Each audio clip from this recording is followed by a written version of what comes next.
2009க்கு பிறகு ஒன்றுமே இல்லையே. ஆயுதம் எடுத்து போராட முடியாது அப்படின்ற நிலையில் மற்ற நாடுகள், சர்வதேச நாடுகளோடு உரையாடல் நடத்தி அதன் மூலமாக தமிழீழம் பெறுவதற்கான வாய்ப்புகள் இருக்குது அப்படின்ற ஒரு நம்பிக்கை. இல்லை. அதாவது என்னென்னா, அது பெரிய விஷயம், நல்ல ஆழமான கேள்வி. அத்தனை பேரையும் சிங்கள கவர்மெண்ட் பர்ச்சேஸ் பண்ணிட்டான். அத்தனை பேரும் ஈழ ஆதரவாளர்கள் அப்படிங்கிற பேரில் அத்தனை பேர் சிங்கள அரசுடைய உளவாளிகள் தான் இருக்கான்.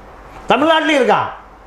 தமிழ்நாட்டில் இருக்கக்கூடிய புலிகள் ஆதரவாளர்னு சொல்லுகிற நீங்கள் திமுக, அதிமுகவை சாராத சில 2ஆம் கட்ட கட்சி, 2ஆம் கட்ட தலைவர்கள் அத்தனை பேர் சிங்கள கவர்மெண்ட்டில் காசு வாங்க. நாம் தமிழர் எல்லா பயிலும், நாம் தமிழர், நீம் தமிழர், எல்லா பயிலும் சொல்கிறேன் நான். எல்லாம் யார்கிட்ட காசு வாங்குறான்? சிங்கள கவர்மெண்ட்டு காசு வாங்குறான். பாரதிய ஜனதாவிட்டையும் காசு வாங்குறாங்கன்னு சொல்கிறேன். ஆமாம், அப்புறம் காசு ராஜபக்சே கொடுத்தாலும் வாங்கிக்குவான். இவனுக்கு தேவை காந்தி தான், நோட்டு. ஆமாம். யார் கொடுத்தாலும் காசு வாங்கிக்குவான். தன்னுடைய குடும்பம், குட்டி, சோதனையில் மட்டும் இருந்தால் போதும், அவ்வளோ. அதனால் இங்கே அது போன்ற இன்னொரு சிந்தனைங்கிற ஒரு சிந்தனையாளர், தமிழ் தேசிய உணர்வாளர், இப்படி எல்லாம் வேஷம் போட்ட பயதாக இருக்கா. அதனால தான் இந்த இளைய சமூகம் எவனை பார்த்தாலும் மிரண்டுக்கிறது. எவங்கிட்டையுமே உண்மை இல்லை, எல்லாம் போலி, எல்லாம் ஏமாத்துக்க. அப்படி நடந்து கொள்கிற இளைய சமுதாயம் ஒரு சரியான தலைமையை கண்டுபிடிக்கணும்ல. ஆமாம், அது அந்தளவுக்கு அவனுக்கு அறிவு இல்லை. அவனுக்கு தெரிஞ்ச தலைமை பூரா திரிஷாவும் விஜயும் தான், நயன்தாராவும் விக்னேஷ் சிவனும் தான் அவனுக்கு தெரிஞ்ச நல்ல தலைவனுக்கு. பாலியல் வக்கரங்களை தூண்டி விட்டு அந்த இளைஞன் அப்படியே கட்டுப்பாட்டில் வச்சு. இல்லை, இன்னும் இப்போ இந்த சமுதாய சீரழிவுக்கான சில ஆப்ஸ், அதாவது பெண்களுடன் பேசலாம், பணம் கொடுக்கலாம் அப்படின்ற மாதிரியான ஒரு ஆப்ஸ்லாம் வருது. அது அரசு அதை இல்லைங்க, அது அரசு அதுதானே விரும்புது. இந்த சமூகம் இப்படி தான் போகணும். அதாவது நீங்கள் வடகிழக்கு மாநிலங்களில் ஒரு 30 வருடங்களுக்கு 40 வருடங்களுக்கு முன்பு ஒரு பெரிய ரெவல்யூஷனி நடந்தது, பெரிய புரட்சி நடந்தது. அத்தனை பேர் இன்றைக்கி உலகத்திலே அதிகமாக படித்து ஆங்கிலம் படிச்சும் போகிற அந்த மாநிலத்தில் தான். இன்றைக்கி இன்னர் லைன் பர்மிட், எதுக்கு போகிறேன், எங்கே போகிறேன், முடிச்சு திரும்பி அடுத்து போயிடணும், அங்கே தங்கக்கூடாது. இன்றைக்கி இந்த நாகாலாந்து போன்ற நாடுகள் இன்னும் வச்சுருக்கான். ஆனால் அங்கே என்ன தெரியுமா பண்ணால், இங்கெல்லாம் டிவியே வர்றது முந்தி 40 வருஷம் முந்தி 24 மணி நேரம் நீலப்படம் போட்டான். டிவி திருப்பினீங்கன்னா நீலப்படம் தான் ஓடும்.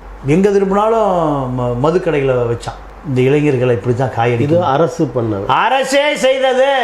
அப்புறம் நாட்டுக்குட்டியாக செய்யும். கேபிள் டிவி யாருங்க பண்ண முடியும்? இங்கெல்லாம் டிவியே கிடையாதுப்பா. இதுக்காக டவரை வச்சு ஒரு அரசு குடிமக்கள் நலனுக்காகத்தானே. இல்லை, அப்படின்னு நீங்கள் நினச்சிட்டு இருக்கீங்க. கார்பரேட் நலனுக்கா? அம்பானி, அதானி 5000 கோடி செலவு பண்ணி கல்யாணம் பண்ணான். ஆனந்த் அம்பானிக்கு 5000 கோடி செலவு. 5000 கோடிகள். ஆமாம், அரை பவுன் இல்லாமல் எத்தனை வீட்டில் பெண்கள் முதிர்கணிகளாக இருக்காங்க.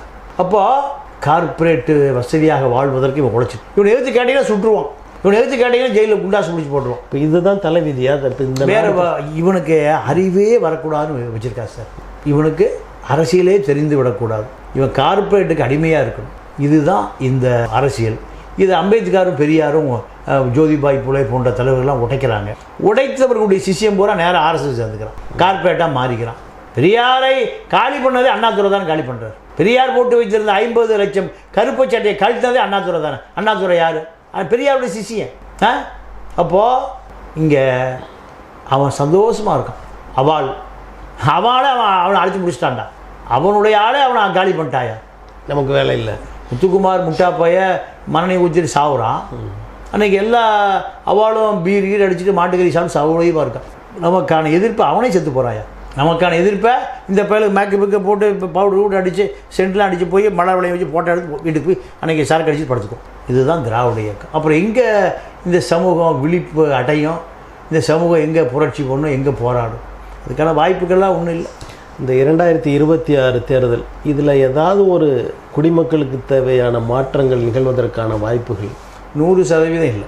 விஜய் எந்த பக்கம் கூட்டணி சேர்றாரோ அந்த கூட்டணி தான் ஜெயிக்குங்கிற நிலைமை தான் இப்போ 26 அரசியலை தீர்மானிக்கும். இப்போ வெற்றின்ற போது திராவிட முன்னேற்ற கழகம், அண்ணா திராவிட முன்னேற்ற கழக கூட்டணி, அந்த கூட்டணியை விஜய் ஆதரிக்கணும்னு நினைக்கிறீங்களா? இல்லை விஜய்க்கு வேறு சில சின்ன சின்ன கட்சிகள் சேர்ந்து அவங்க கூட்டணி ஆட்சி நடத்துவோம் அப்படின்லாம் சொல்லுவாங்க? அதுக்கெல்லாம் வாய்ப்பே இல்லைங்க. அமித்ஷா நேரடியாக விஜயை கொண்டு வந்து ஏடிஎம்கேல சேர்த்துருவார், கூட்டணியில் சேர்த்து அதிமுக கூட்டணி வெற்றி பெறும். பாஜகவினுடைய ஒரே ஒரு தூக்கம் துளைத்த ஒரே நாடு தமிழ்நாடு தான். இங்கே திமுக வந்துடக்கூடாது, திமுக வந்துவிடக்கூடாது, இதுதான் அவர்களுடைய நோக்கம். அப்போ அப்படி அதாவது அமித்ஷா என்பவர் அவர் செய்வதெல்லாம் சரியில்லை, அவர் ஒவ்வொரு கட்சியும் விலகி கொண்டிருக்கிறார் அப்படின்ற போது அதற்கு எதிராக நிற்கிற திராவிட முன்னேற்ற கழகம் சரியான பாதையில் செல்கிறது அப்படின்னு சொல்லலாமா? இல்லை, திமுக சரியாக இருந்தால் தான் அதிமுகவே இல்லையே அது தொடக்கத்தில், இப்போதைக்கு நிலையில் இல்லை. இப்போ அப்படி தான் இருக்குது. திமுகவை பொறுத்த வரைக்கும் அது ஒரு மினி கார்பரேட்டாக மாறிடுச்சு. அது பெரிய கார்பரேட், ஒரு மினி கார்பரேட். அங்கே கக்கனும் காமராஜும் இல்லையே. அங்கே பாரதிய ஜனதாக்கும் திராவிட முன்னேற்ற கழகம் பெரிய வேறுபாடு இல்லை. இது காவி, இது கருப்புஞ்சேப்பு, அவ்வளோதான். அங்கேயும் கார்பரேட்டுகள் தான், இங்கேயும் கார்பரேட்டுகள் தான். ரெண்டு பக்கமே கார்பரேட்டுகள் தான். பல 1000 கோடி திருடணும். மூர்த்தி மதுரையில் இப்போ பல கோடி செலவு பண்ணி கல்யாணம் பண்ணுறாரு. பொதுக்குழு கூட்டம் நடத்துகிறாரு. இங்கே இருக்கிற தலித் பெண்கள் பரிமாணம் சாப்பிட மாட்டான்னு கேரளாவிலிருந்து 500 சேச்சிகள் கொண்டு வந்து இறக்குறாரு. இதெல்லாம் சொரணக்கட்ட மக்கள் பார்த்துட்டு தானே இருக்கான். 500 பெண்கள் பரிமாறுவதற்கு 6.5 கோடி நாட்டில் ஆளை இல்லை. ஏன்? அண்டா குண்டா 10 பாத்திரம் கழுவுறது போல யார் கழுவுவா? தலித் பெண்கள் தான் கழுவுவாங்க. அப்போ தலித் பெண்கள் திமுக பொதுக்குழுவில் பரிமாணம் சாப்பிட மாட்டான். அதனால் எங்கேருந்து ஆளுங்க வர்றாங்க? கேரளா சேட்சிகளை இறக்குமதி பண்ணுறாங்க. சாதியை வேற இருக்க வேண்டும் அப்படின்ற நிலையில் வந்து அந்த திராவிட கழகம், திராவிட முன்னேற்ற கழகமே இதை செய்கிறாங்க. சாதியால் தான் திராவிட முன்னேற்ற கழகமே கட்டப்பட்டிருக்கு. சாதிவாதிகள் பூரா எங்கே போய் ஒளிஞ்சுக்கிறான்? திமுகவில் ஒளிஞ்சுக்கிறான். திமுக தான் அவனை பாதுகாக்கு. இப்போ யார் இந்த மக்களை பாதுகாப்பு? 2026 ஒரு சரியான ஒரு பாதையை கொடுக்கும் அப்படின்ற ஒரு நம்பிக்கை இல்லையா உங்களுக்கு? இல்லை, யாருக்கு கொடுக்கும்? யார் கொடுப்பா? இல்லை, மக்களுக்காக தானே பேசணும். நம்ம மக்கள் யாருக்கு கொடுக்குன்னு நினைக்கிறீங்க? அதுதான் உங்களுக்கு, எனக்கு தெரியாமல் உங்கள்கிட்ட கேட்குறேன். யார் இல்லை, மக்களை பொறுத்த வரைக்கும் நீங்கள் ஓட்டுக்கு பணம் வாங்க ஆரம்பிச்சு. அப்போ அவனுக்கு அரசியலை பற்றிய அறிதலும் புரிதலுமே இல்லை. அறிவு தெரிஞ்சவன் சமூக மாற்றம் நடக்கணும்னு நினைக்கிறவன் 30% ஓட்டே போடுறதில்லை. ஏன் ஓட்டு போடுறதெல்லாம்? இவனால் இதெல்லாம் செய்ய முடியாதுன்னு அவன் தெளிவாக இருக்கான். யாரால்? திமுக, அதிமுக 2 பேர்னால சமூகத்தை காப்பாற்ற முடியாது. இவன் திருடுவான், அவன் திருடுவான். ஆற்று பண்ண இவன் திருடுவான், அவன் திருடுவான்.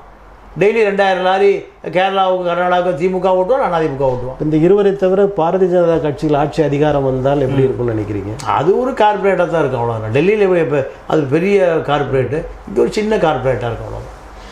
நன்றி. இவ்வளோ நேரமும் அரசியல் பற்றி மக்களுக்கு தெரிவித்தமைக்கு எங்களது நன்றி. நன்றி, வணக்கம்.